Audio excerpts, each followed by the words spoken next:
जय जगन्नाथ बंधुगण आपण मानकु मोर ही चैनल रे स्वागत। आपणक जदि सिंह राशि होइथाए ताहले एही भिडियोटी आपणक पई। आपणक भाग्य रे कोन रहिछि आपणकर शिक्षा स्वास्थ्य कैरियर वैवाहिक जीवन प्रेम व्यापार वाणिज्य रे कोन सब परिवर्तन हेबाकु जाउछि। तेबे बंधुगण दुख समस्या समस्तंक जीवन रे आसी थाए किंतु आपण एहार प्रतिकार भी करि परिबे। तेबे एही वीडियोटी को स्किप न करी शेष पर्यंत निश्चिंत देखंतु। भाग्य रे घटिबो अनेक चमत्कार। प्रभु जगन्नाथंक कृपारु एही दिनटी आपणक पई भलरे कटिबो। तेबे बंधुगण आपण जदि जगन्नाथंकु सच्चा हृदय रे भक्ति एवं विश्वास करुथांती तेबे कमेंट बॉक्स रे जय जगन्नाथ अवश्य लिखि दियंतु। जदि आपणकर भी सिंह राशि ताहले एही वीडियोटी को स्किप न करी शेष पर्यंत अवश्य देखंतु।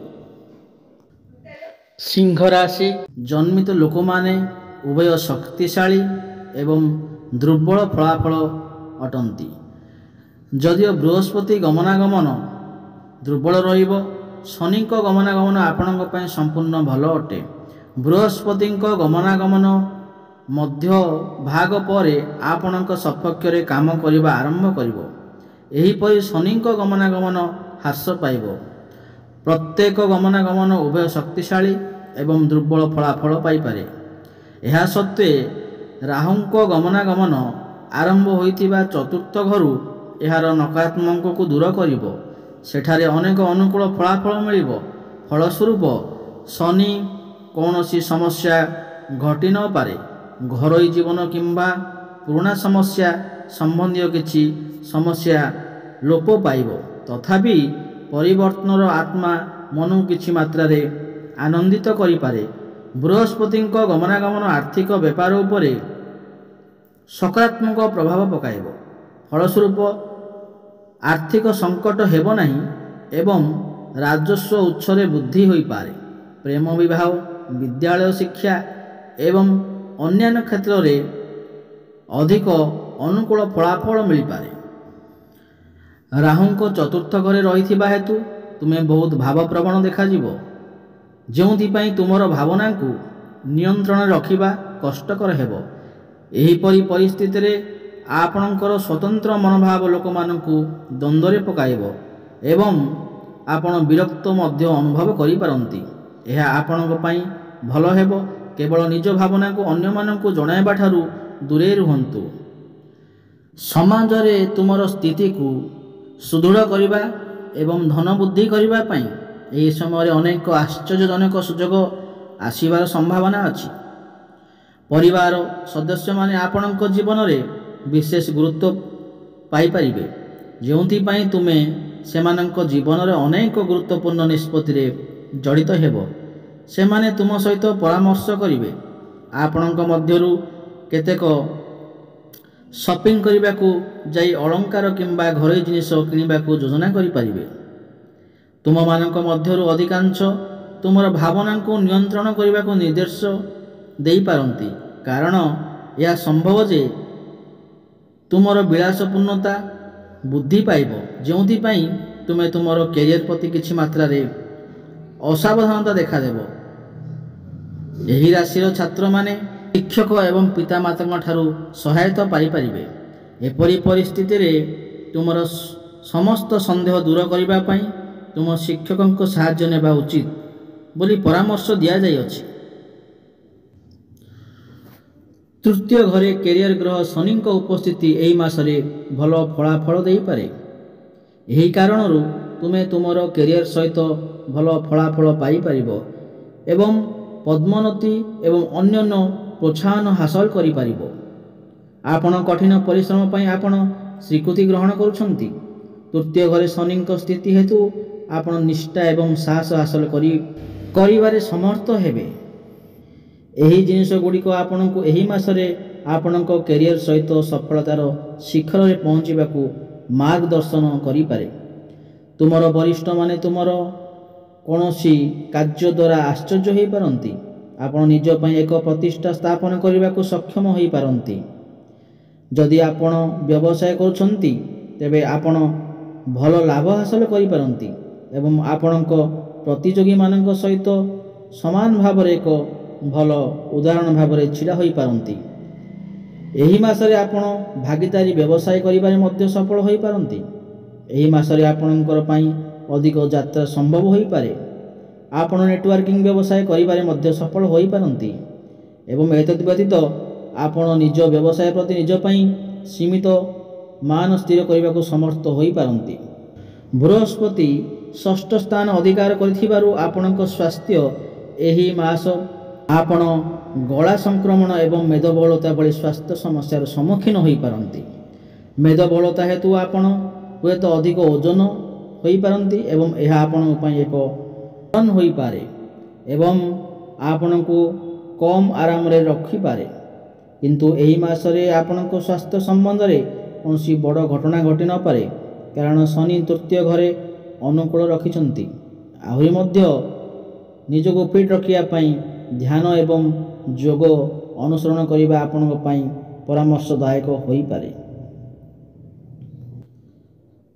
ଚନ୍ଦ୍ର ସହିତ ବୃହସ୍ପତି ଷଷ୍ଠ ଘରେ ରଖିଯାଇଥିବାରୁ ପ୍ରେମ ଏବଂ ବିବାହିତ ଜୀବନ ସହିତ ଅନେକ ଫଳପ୍ରଦ ଫଳାଫଳ ହୋଇପାରେ ନାହିଁ। ଏହି କାରଣରୁ ତୁମେ ପ୍ରେମକୁ ବଜାୟ ରଖିବାରେ ସକ୍ଷମ ହୋଇପାରିବ ନାହିଁ ଏବଂ ତୁମର ପ୍ରିୟଙ୍କୁ ଅଧିକ ପ୍ରେମ ଦେଖାଇବ।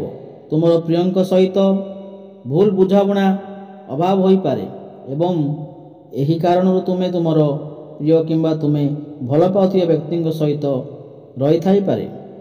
ଏଥିସହ ଏହି ମାସରେ ବିବାହକୁ ଏଡ଼ାଇବା ଆପଣଙ୍କ ପାଇଁ ଜରୁରୀ ହୋଇପାରେ। ଯଦି ଆପଣ ବିବାହ ବନ୍ଧନରେ ଆବଦ୍ଧ ହେବାକୁ ଚାହୁଁଛନ୍ତି ଏବଂ ଯଦି ଆପଣ ପୂର୍ବରୁ ବିବାହିତ ତେବେ ଆପଣ ହୁଏତ ଆପଣଙ୍କର ପ୍ରିୟଙ୍କ ସହ ଯୁକ୍ତିତର୍କ କରିଥିବେ ଏବଂ ଆପଣ ଖୁସି ବଜାୟ ରଖିବା ସ୍ଥିତିରେ ନଥିବେ।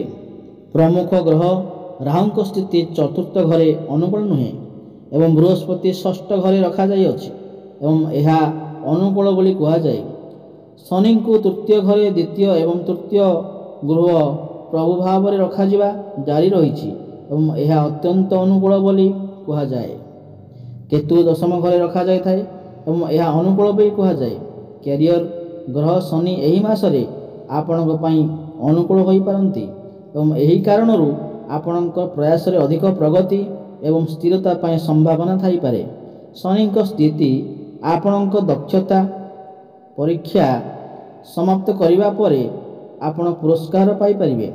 କେତୁ ଅବତରଣ ସ୍ଥାନ ଦଶମ ଘରେ ରଖାଯିବ ଏବଂ ଏହି କାରଣରୁ ଆପଣ ଅଧିକ ପ୍ରଗତିର ବିକାଶ କରିପାରନ୍ତି ଏବଂ ଆପଣଙ୍କ କ୍ୟାରିୟର ସହିତ ବିଦେଶରେ ଅଧିକ ଯାତ୍ରା ମଧ୍ୟ ଯୋଗ ବନୁଅଛି।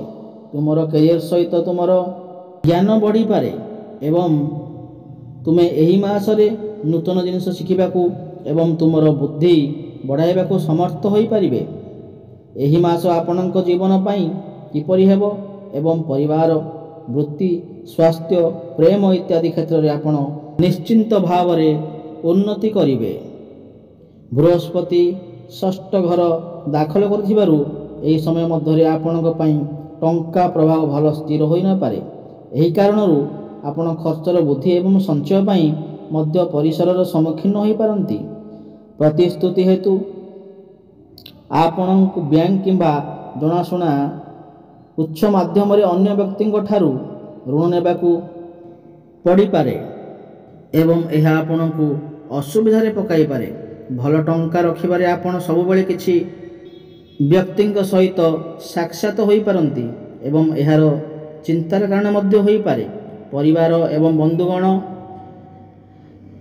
ପରିବାରରେ କମ୍ ସୁଖ ରହିପାରେ ଏବଂ ଏହି ମାସରେ ଆପଣଙ୍କ ପରିବାର ସଦସ୍ୟଙ୍କ ସହିତ ଭଲ ସମ୍ପର୍କ ସମ୍ଭବ ନୁହେଁ।